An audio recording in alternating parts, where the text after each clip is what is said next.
예수 안에서 축복합니다. 오래전에 제가 알고 지내던 분이 있는데 쌀집에서 일을 했어요.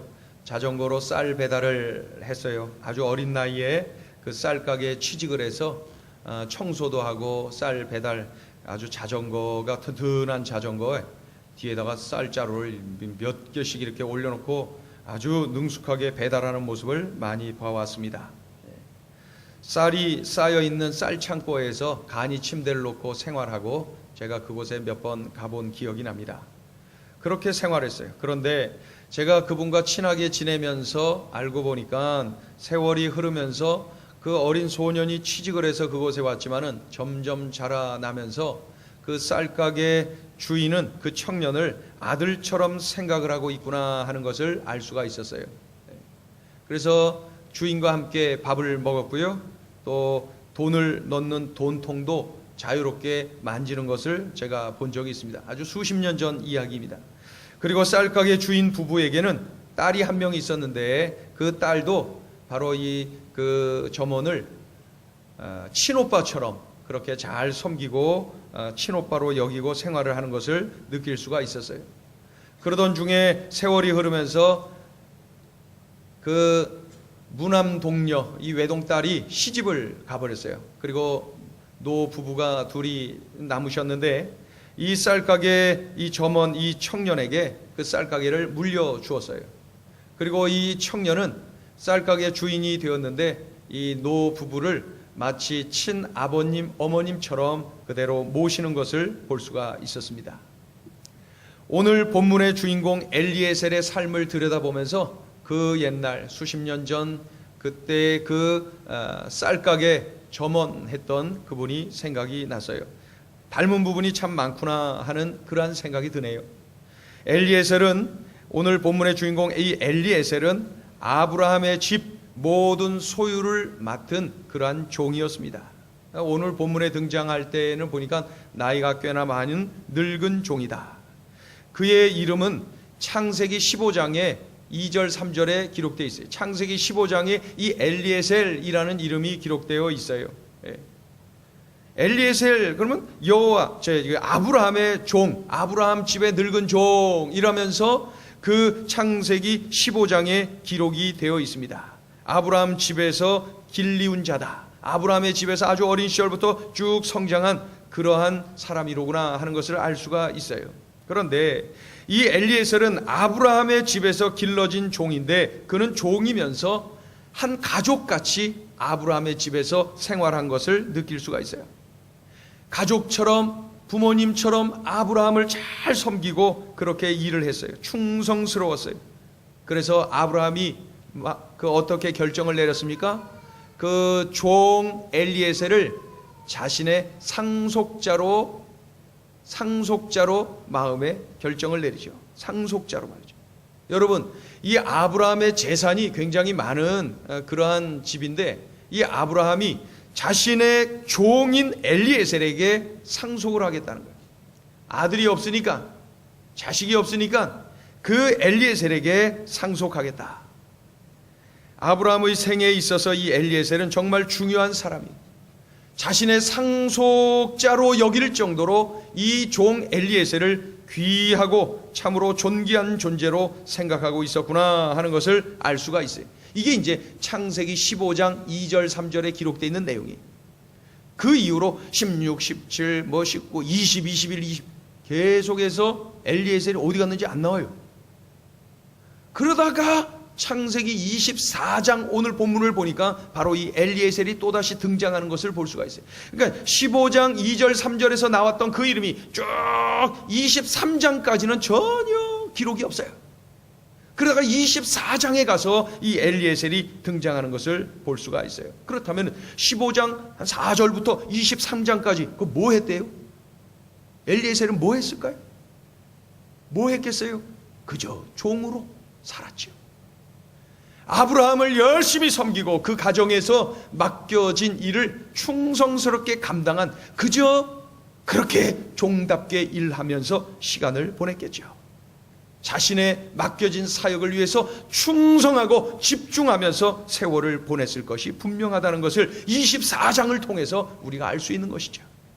그러면은 이 엘리에셀은 비록 종이었지만은 오늘 이 시간에 우리에게 이 엘리에셀을 통해서, 그의 삶을 통해서 하나님께서 우리에게 소중한 메시지를 주고 계셔요.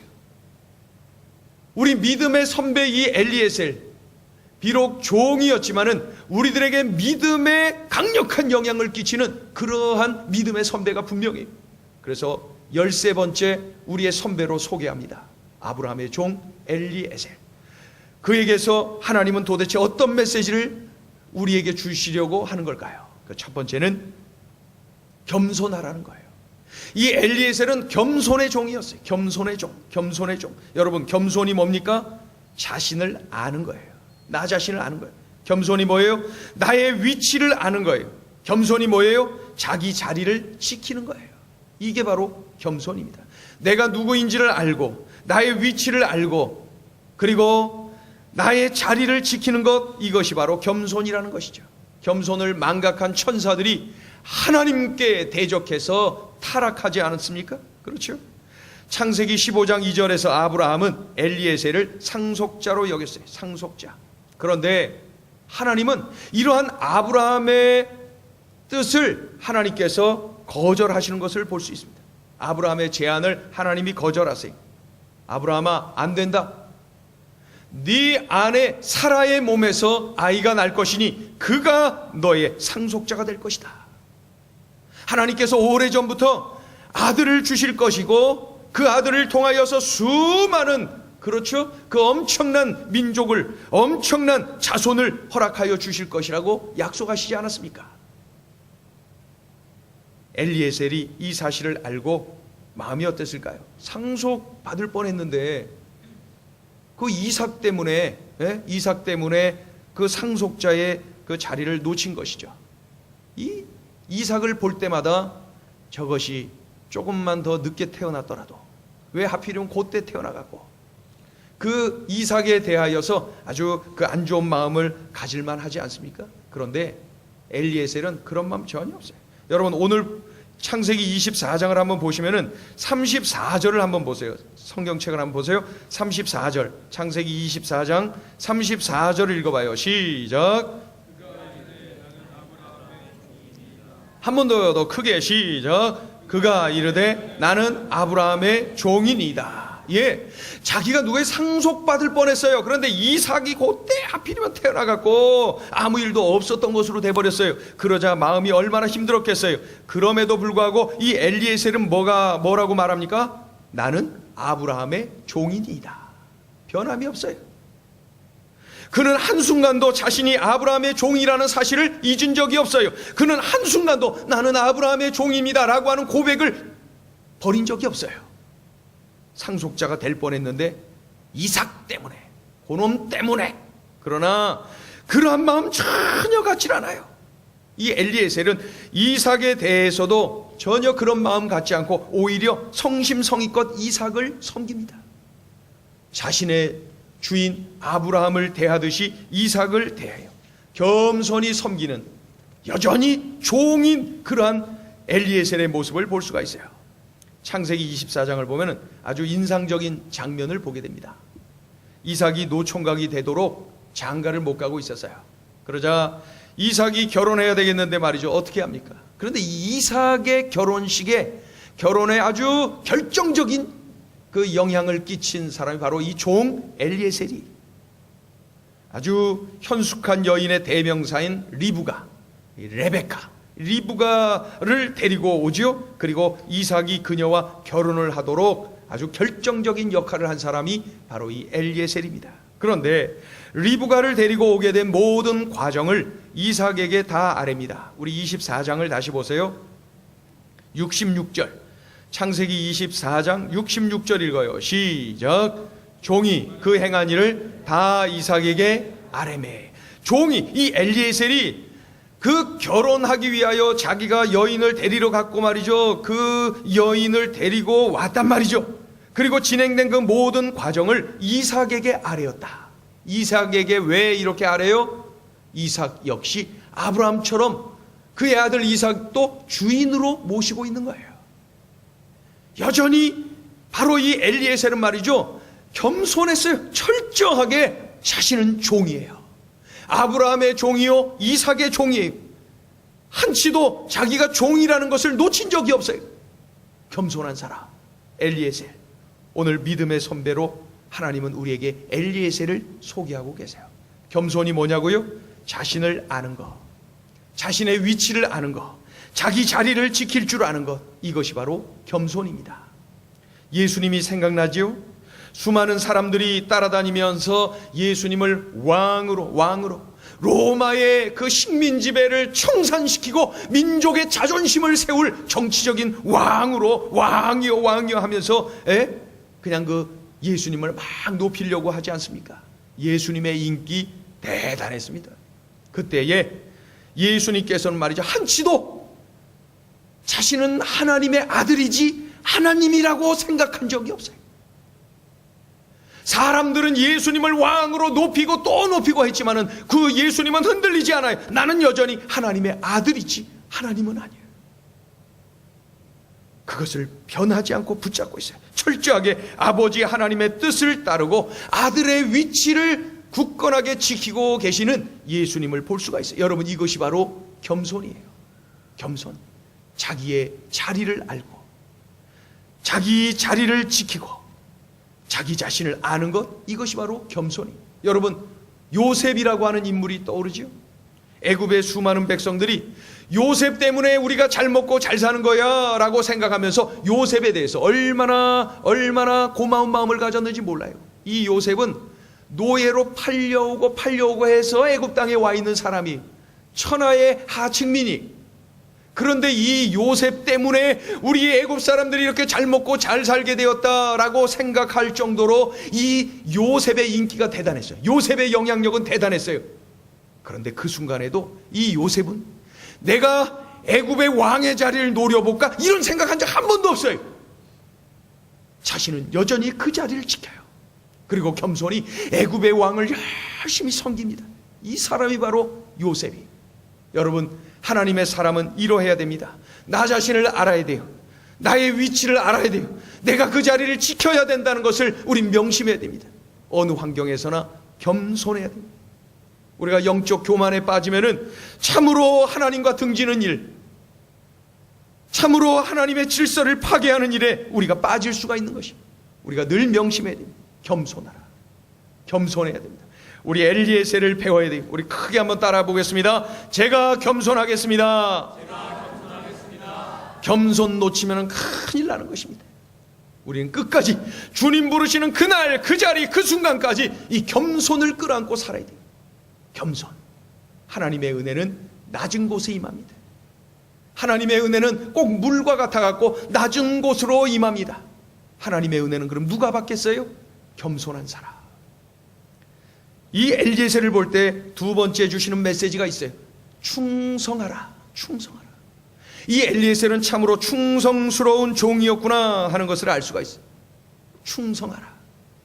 아브라함이 엘리에셀에게 중요한 사명을 맡겨요. 자신의 아들 이삭을 장가 보내야 되겠는데 이 아내가 될 사람, 그러니까 며느리가 될 여자를 데리고 오라는 거예요. 아이고, 아버지가 어디서 찾아오든지 해야지. 종 보고 야, 여자 좀 데리고 와라, 이거예요. 그래놓고 지금 살고 있는 이 가나안 땅에서 데리고 오지 말고 저기 아브라함의 고향 땅에 가서 여자를 데려오라는 거예요. 네? 여자를 데려오라. 그러니 그거 참 보통 일 아니죠, 그죠? 네. 자기 며느리 자기가 알아서 하지 왜 종 보고 며느리감 데리고 오라고 그러고 말이죠. 네. 최소한 당사자인 이삭이 가서 찾아오든지 뭐 연애를 갖고 오든지 해야 될 건데 이 종 엘리에셀을 보고 찾아오라. 그런데 군소리 하나도 없어요. 엘리에셀은 그리고 갑니다. 그 멀리 아브라함의 고향 땅으로 가는 거예요. 여러분, 오늘 본문 한번 읽어봐요.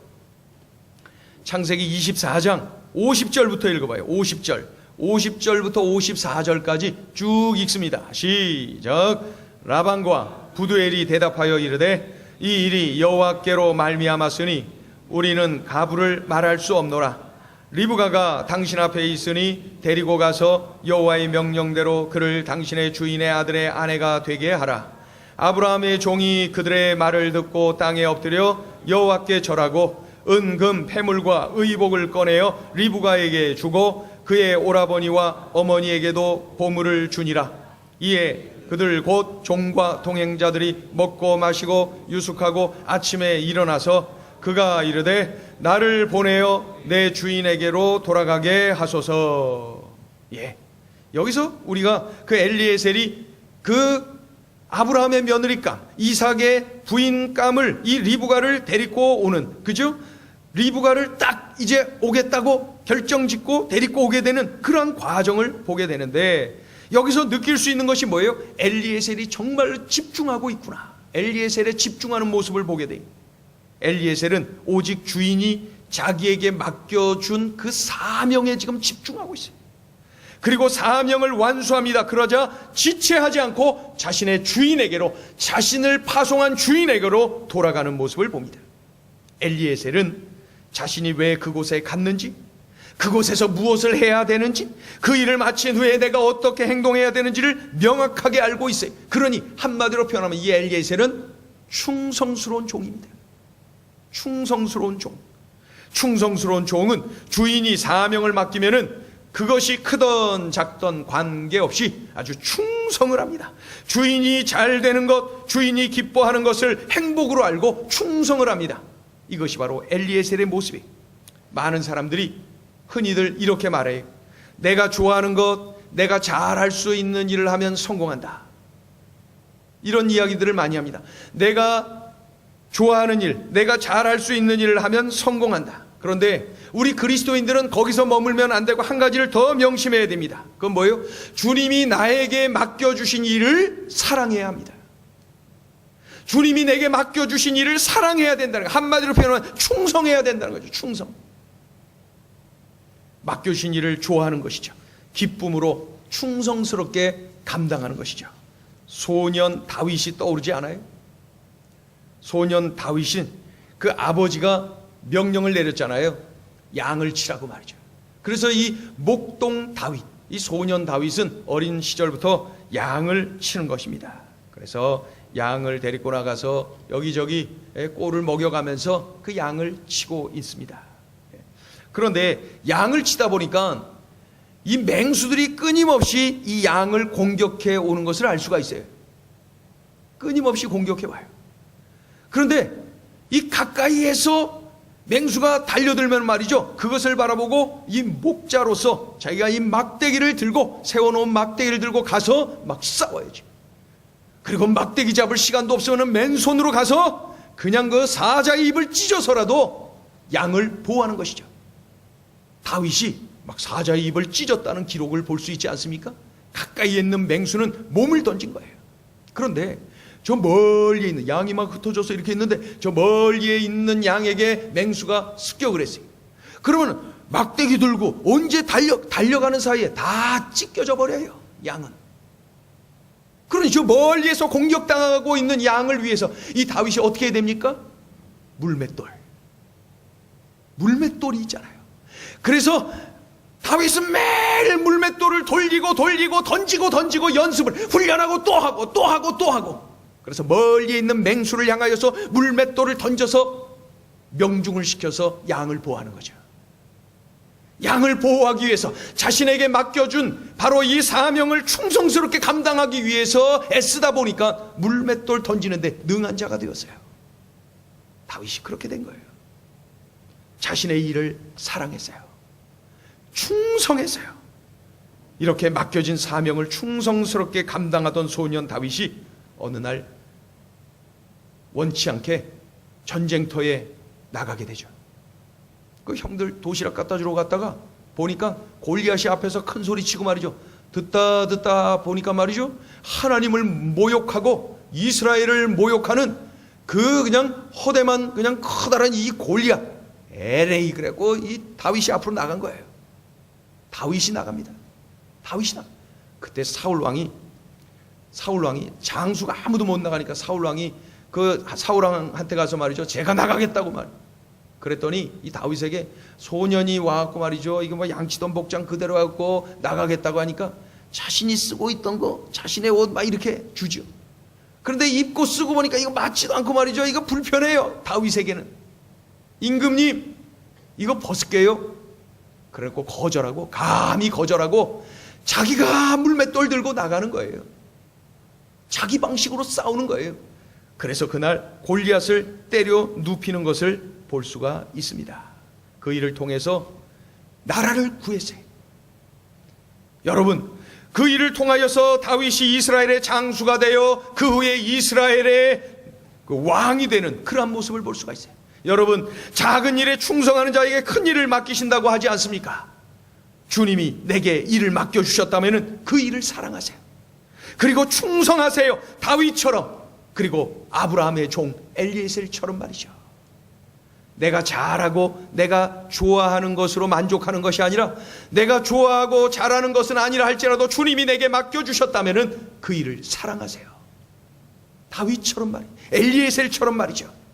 그럴 때 우리 주님의 뜻하신 바가 있어서 그것을 통해서 하나님은 나를 더 크게, 더 원대한 바다로 이끌어 가시는 것을 경험하게 됩니다. 엘리에셀을 통해서 우리에게 두 번째 주시는 메시지는 충성하라는 거예요. 충성하라.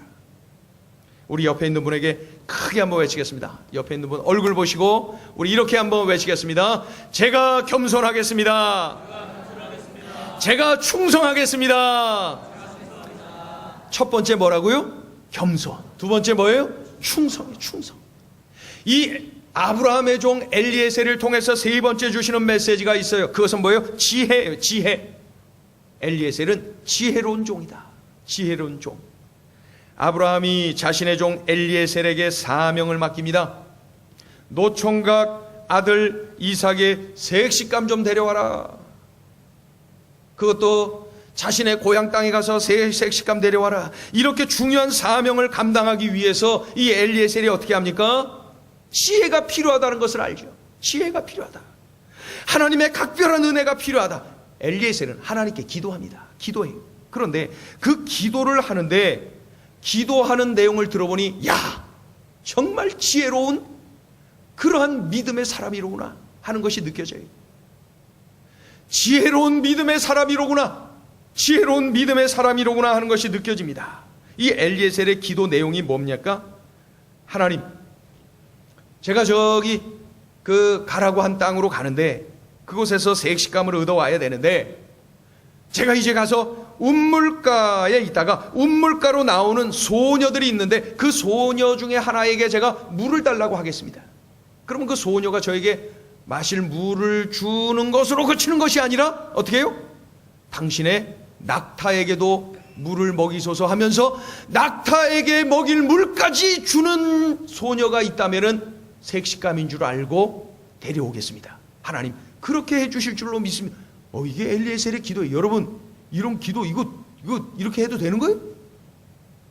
도대체 이거 일반적이지 않아요. 우리니까 이렇게 하면 안 돼, 이거. 그죠? 우리가 내 맘대로 말이죠. 하나님, 제가 내일 아침에 눈 뜨고 제일 먼저 밖으로 나가서 처음 만나는 남자가 있다면 그 남자를 내 딸의 아내로 나의 사윗감으로 삼겠습니다. 이렇게 하고 나가요. 이게 이런 거, 이거보다도 더 어려운 거야, 이거. 나한테 물을 주고 또 질문도 하지 않은, 부탁도 안 한 낙타에게까지 물을 준다. 에? 한소희, 한보영 소희, 이런 기도 할 수 있겠어, 이거? 이거 일반적인 게 아니에요. 이거 어떻게 이런 기도가 나옵니까? 이렇게 됩니까? 그런데 엘리에셀이 이렇게 기도를 했단 말이죠. 네. 자, 한번 읽어보죠. 한번 읽어봐요. 24장 12절부터 14절까지 읽어요. 12절부터 14절 시작. 그가 이르되 우리 주인 아브라함의 하나님 여호와여, 원하건대 오늘 나에게 순조롭게 만나게 하사 내 주인 아브라함에게 은혜를 베푸시옵소서. 성중 사람의 딸들이 물 기르러 나오게 싸우니 내가 운물 곁에 서 있다가 한 소녀에게 이르기를 청하건대 너는 물동이를 기울여 나로 마시게 하라 하리니 그의 대답이 마시라. 내가 당신의 낙타에게도 마시게 하리라 하면 그는 주께서 주의 종 이삭을 위하여 정하신 자라. 이로 말미암아 주께서 내 주인에게 은혜 베푸심을 내가 알겠나이다. 예, 놀라운 것은 15절 이후를 쭉 보면 말이죠, 그가 기도한 대로 그대로 진행되는 것을 보게 됩니다. 리브가라고 하는 소녀가 물 항아리에 물을 채워가지고 올라오는데 엘리에셀이 가서 물을 달라 그러죠. 예? 기도한 대로 말이죠. 그랬더니 그 소녀가 엘리에셀에게 물을 주고 뿐만 아니라 당신의 낙타에게까지 해가면서 낙타에게도 물을 주라는 거예요. 엘리에셀이 기도한 대로 그대로 응하여지는 것을 볼 수가 있어요. 일반적인 방법이 아닙니다. 아주 특별한 방법입니다. 하나님이 예배해 놓으신 은혜를 확신하면서 엘리에셀이 이렇게 기도하고 그렇게 응답을 받게 된 거예요. 왜 그랬을까요?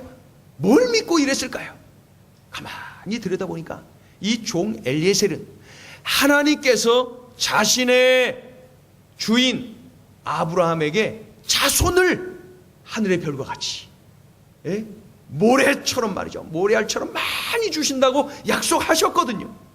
그러니 반드시 하나님께서 그렇게 해주실 것을 이 엘리에셀이 알고 있었던 것이죠.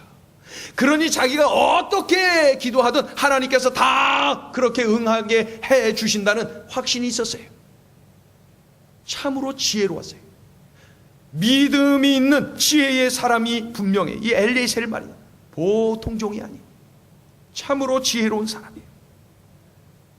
가만히 들여다보니까요, 이 엘리에셀은 자신이 이제 그 여자를 택해서 데리고 와야 되는데, 데리고 올 때 선물이 필요하다 생각해서 이제 선물을 가지고 갔겠죠. 근데 선물을 주고 오는데 선물을 주는 과정에서도 처음부터 기분 좋게 그냥 한 번에 그냥 다 주고 말아버리고 그런 게 아니라 아주 선물 주는 타이밍을 잘 맞추는 것을 볼 수 있어요. 중요한 때에, 결정적인 때에 은, 금, 패물, 의복을 골고루 그 당사자들에게 선물하는 것을 보여요. 리브가에게 선물을 주고, 오라비에게도 선물을 주고, 그 어미에게도 선물을 주고, 결정적인 순간에 아주 중요한 때에 선물을 주면서 타이밍을 맞추는 것을 볼 수가 있어요. 선물 주는 것조차도 지혜롭게 행동하는 엘리에셀의 모습을 봅니다. 여러분, 종은 열심히 일해야 됩니다. 종은 막 땀 빡빡 흘리면서 열심히 일해야 됩니다. 예? 그런데 그거보다 더 중요한 게 있어요. 지혜롭게 일해야 됩니다. 지혜 없는 열심은 주인을 괴롭히는 거예요. 열심히 달려가는데 방향이 잘못됐대. 방향이 잘못됐는데 열심히 달려가면 뭐예요? 지혜 없이 엉뚱하게 주인의 뜻대로 움직이지 않으면서 열심만 내면 뭐 한대요? 엘리에셀은 방향이 잘된 열심의 종이, 지혜로운 그러한 종이, 분별력이 있어요, 판단력이 있어요, 선택 능력이 있어요. 이것이 바로 엘리에셀의 모습입니다. 여러분, 탐나지 않습니까? 엘리에셀의 지혜, 하나님 저에게도 그런 지혜를 주세요. 분별력, 판단력, 선택 능력. 속도보다 중요한 것은 방향이, 잘못된 방향으로 아무리 가봤어요. 지금도 잊혀지지 않는 게 어느 날 3호선을 탄 적이 있어요. 3호선을 탄데 녹본도 지나가죠. 3호선. 어떤 연세가 그렇게 높지도 않은 아주머니가 말이죠, 그 혼자서 중얼중얼 대시는데 가만히 듣다 보니까 이분이 반대 방향으로 가고 있어요. 그래서 제가 안타까운 마음으로 알려주세요. 아주머니, 지금 어디 가시죠? 어디 가죠? 근데 지금 열차는 지금 반대로 가고 있어요. 저거 보세요. 지금 저 아까 무슨 역이었죠? 이제 무슨 역, 요번에 이제 무슨 역이 나옵니다. 점점 멀어지죠? 빨리 내려서 건너가세요. 그래서 빨리 바꿔 타세요. 그랬더니 그 아주머니가 저를 딱 보고 뭐라 그래요? 에이, 그런 말 마세요. 그 옆에 사람한테다가 창피해서 아주 혼났다니까요. 잘못 가르쳐 준다고. 막 뭐라. 그래서 제가 안타까운 마음에 조용히 있다가 한 번 더 얘기했어요. 아주머니, 거 봐요. 지금 또 무슨 역 도착했잖아요. 계속 멀어지는 거예요. 빨리 바꿔 타세요. 그 아줌마 계속 거꾸로 갔어요. 아무리 빠른 전철, 세계에서 가장 탁월한 한국 전철 타면 뭐 한대요? 거꾸로 가고 있는 걸. 방향이 잘못되면 안 돼요. 열심, 종으로서 열심히 땀만 흘리면 뭐한대요? 주인의 뜻이 아닌 걸. 지혜로워야 됩니다. 우리는 지혜로운 일꾼이 되어야 됩니다. 우리 한번 크게 한번 외치겠습니다. 주님 저에게 지혜를 주옵소서. 지혜는 분별력이, 판단력이, 선택 능력이, 이 지혜 있는 사람, 그가 바로 주인의 뜻을 명확하게 알아서 땀 흘리며 바르게 일을 할 수가 있는 것이죠. 엘리에셀을 통해서 주신 귀한 메시지. 이제 마지막으로 넷째 보니까 이 엘리에셀은 하나님을 경외하는 종이구나. 하나님을 경외하고 있어요. 하나님을 경외. 엘리에셀이라는 이름의 뜻이 뭘까요? 나의 하나님은 구원자다. 나의 하나님은 구원자다. 그 뜻이 바로 엘리에셀이. 엘리에셀. 분명히 아브라함이 지어주었을 것이다. 오랜 세월 아브라함 집에서 성장한 그러한 종이거든요. 그러니 아끼고 그 종, 그래서 상속자로 삼을 정도였으니 말입니다. 엘리에셀은 이름대로 사는 사람이었어요. 철저하게 하나님을 경외하는 사람. 하나님이 나의 구원자다라는 사실을 늘 명심하고 하나님을 바라볼 줄 알고 하나님 앞에 엎드릴 줄 아는 사람이 바로 엘리에셀이었어요. 자, 읽어보죠. 26절, 27절. 창세기 24장 26절, 7절 같이 읽습니다. 이에 시작.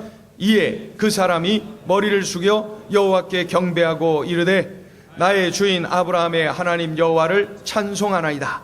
나의 주인에게 주의 사랑과 성실을 그치지 아니하셨사오며 여호와께서 길에서 나를 인도하사 내 주인의 동생 집에 이르게 하셨나이다 하니라. 아멘. 그를 만나는 사람들에게 주인 아브라함을 자랑하는 것을 볼 수가 있어요. 동시에 어떻게 합니까? 주인의 하나님을 증거하고 있어요. 하나님의 은혜를 적극적으로 자랑하고 있어요. 이게 바로 엘리에셀이었어요. 엘리에셀은 입만 열면 자신의 주인을 자랑해요. 입만 열면 자신의 주인의 하나님을 자랑해요. 그 하나님의 은혜를 자랑해요. 할 말을 하고 사는 거예요. 또 읽어보세요. 35절 보세요. 35절 6절. 35절 6절 시작. 여호와께서 나의 주인에게 크게 복을 주시어 창성하게 하시되 소와 양과 은금과 종들과 낙타와 나귀를 그에게 주셨고 나의 주인의 아내 사라가 노년에 나의 주인에게 아들을 낳음에 주인이 그의 모든 소유를 그 아들에게 주었나이다. 아멘. 하나님, 나의 주인에게 복을 주셔서 물질을 많이 주신 것 감사합니다 라고 엘리에셀이 외치고 있는 거예요. 또 하나님, 나의 주인에게 복을 주셔서 이렇게 나이가 많음에도 불구하고 아들 이삭을 얻게 하신 것 하나님 감사합니다. 그 아들이 지금 장가가게 됐으니 감사하다는 거예요. 이 모든 복을 하나님이 주셨다고 인정하고 고백하고 자랑하고 있는 거예요. 맞지요? 엘리에셀 하나님을 경외하는 사람 맞지요? 입만 열면 하나님의 은혜를 자랑하는 사람 맞지요? 엘리에셀을 배워야 합니다. 엘리에셀을 배워야 돼요. 참으로 감격스러운 장면이 있어요. 리브가라고 하는 처녀를 만나서 이제 이삭의 색시감으로 결정을 하고 데려오게 되었을 때에 얼마나 기뻤어요. 그죠? 정말 감격스러웠지 않겠습니까? 그래서 그 장면을 보니까 이 엘리에셀이 그 장면 가운데 가장 먼저 하나님 앞에 엎드려 감사 기도를 올리는 것을 보게 돼요. 우리 52절 보세요. 52절 시작. 아브라함의 종이 그들의 말을 듣고 땅에 엎드려 여호와께 절하고. 한 번 더요. 시작. 아브라함의 종이 그들의 말을 듣고 땅에 엎드려 여호와께 절하고.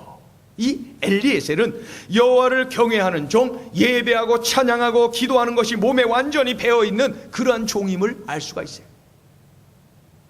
1930년 미국 켄터키주의 한 병원에 65세 된 한 남성이 입원해 있었어요. 1930년 미국 켄터키주에 있는 한 병원에 65세 된 남성이 입원해 있었어요. 그의 얼굴은 핏기가 없었어요. 네. 핏기가 없이 병원 모퉁이 그 햇빛 뜨는 그곳에서 앉아 있었습니다. 그는 건강을 잃어버렸어요.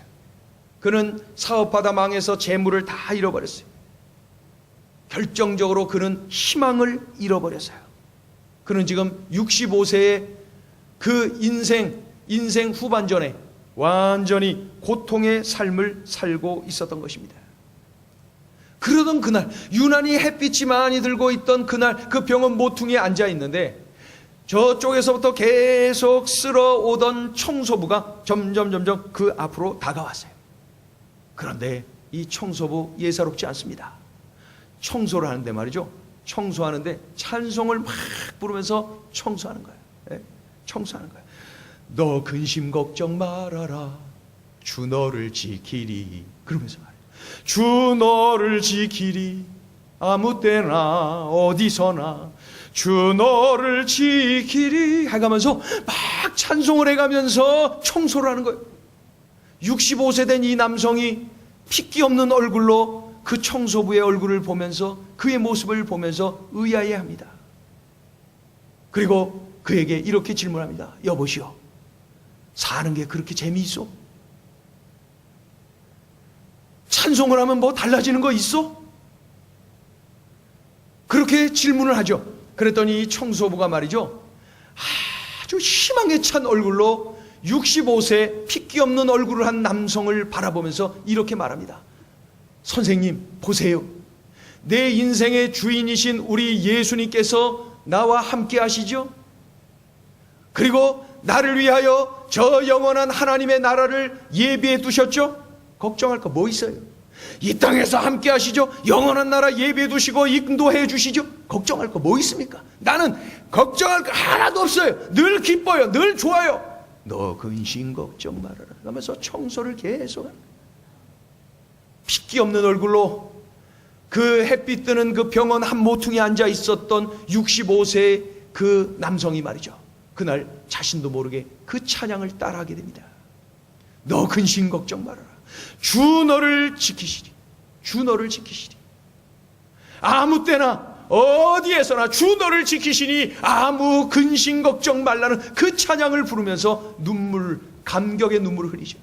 그리고 그는 주님을 다시 의지하기 시작합니다.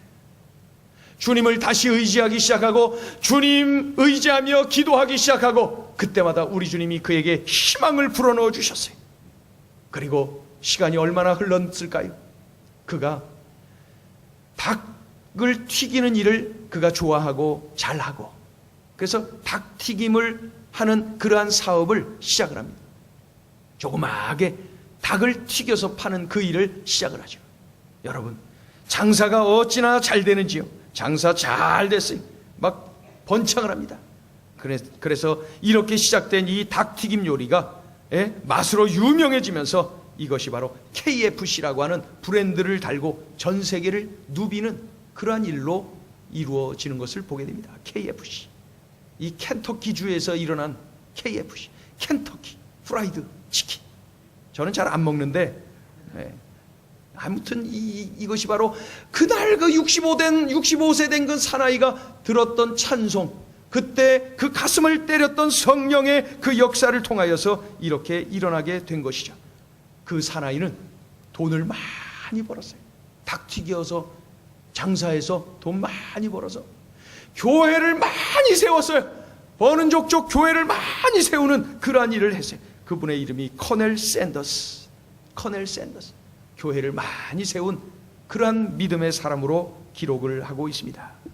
KFC라고 하는 제품에 대해서 집중하고 싶은 마음 하나도 없습니다. 돈을 많이 벌어서 교회를 많이 세웠다는 그 사실에 대해서 집중하고 싶은 마음도 그다지 없습니다. 청소부. 다리를 절룩거리면서 환한 얼굴로 기쁨으로 하나님을 찬양했던 그 청소부, 그에게 집중하고 싶어요. 주님이 나를 지켜주시는데 무엇이 걱정이냐고 강력한 교훈을 토해냈던 그 청소부, 그를 통하여서 커넬 샌더스가 변화됐어요. 그리고 커넬 샌더스를 통하여서 전 세계 수많은 교회들이 세워지고 수많은 영혼들이 그 교회들을 통하여서 변화받지 않았습니까? 여러분, 엘리에셀을 닮지 않았습니까? 이 청소부 말입니다. 그 청소부의 이름은 몰라요.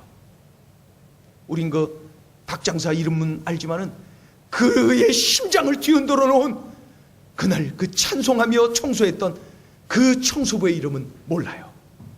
그러나 그 청소부가 정말로 하나님을 경외하는 사람이었어요. 충성스럽게 일을 사랑하며 일을 했어요. 그를 통하여서 커넬 샌더스가 뒤집어지고 전 세계 수많은 사람들이 변화되는 역사가 일어나지 않았겠습니까? 엘리에셀을 닮았어요.